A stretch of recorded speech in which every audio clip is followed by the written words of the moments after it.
सभी भक्तवृंद को हरे कृष्णा। आज का विषय हमारा खास है क्योंकि इस विषय पे हम बात करने वाले हैं वो है यदि किसी के परिवार में कोई सदस्य बुजुर्ग है और बीमार है, चल फिर नहीं सकता है, शारीरिक अवस्था ऐसी है कि वो बोल नहीं पा रहा है, कुछ क्रिया नहीं कर सकता है, तो स्पिरिचुअलिटी के तौर पे, आध्यात्मिक के तौर पे हम उसके लिए क्या कर सकते हैं। भगवत चिंतन वो कैसे करेगा, बोल नहीं पा रहा है सही से, कुछ चाहिए तो बता नहीं पा रहा है। तो ऐसी परिस्थिति में उसके जो संबंधी फैमिली मेंबर्स जो हैं वो ऐसा क्या करें कि उसकी चेतना जो है वो भी भगवान का सिमरन अच्छे से हो पाए, किसी तरीके से भगवत कार्य में वो भी सम्मिलित हो पाए।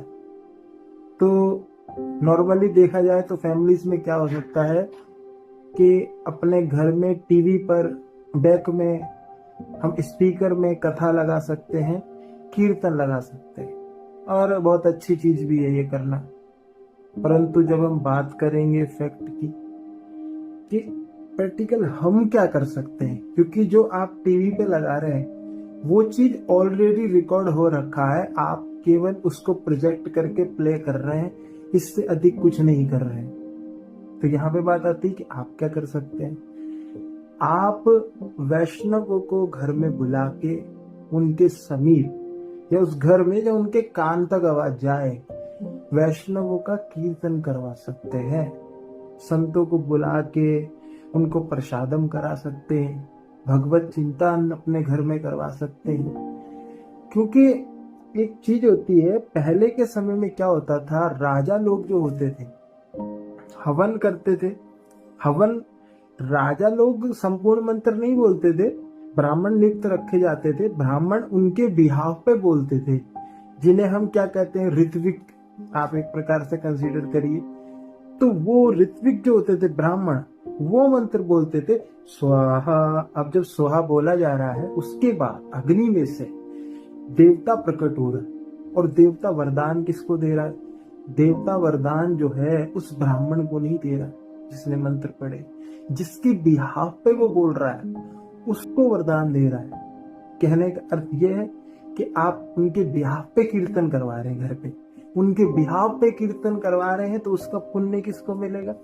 पहली बात समझिए, वैष्णव कभी भी कुछ लेते नहीं है, ये वैष्णव की बात हो रही है, क्योंकि जो आपको हरि नाम दे रहा है इससे बहुमूल्य वस्तु इस पूर्ण संसार में कुछ नहीं है। तो वैष्णवों को जब बुला रहे हैं, उनके बिहाफ पे कीर्तन करा रहे हैं, उसका सारा पुण्य जो है वो आपके उस फैमिली के सदस्य पे लगेगा जिसका स्वास्थ्य ठीक नहीं है। इससे उसकी चेतना की भी अच्छी गति होगी, अगली श्रेणी जो उसको मिलेगी वो बेहतर मिलेगी।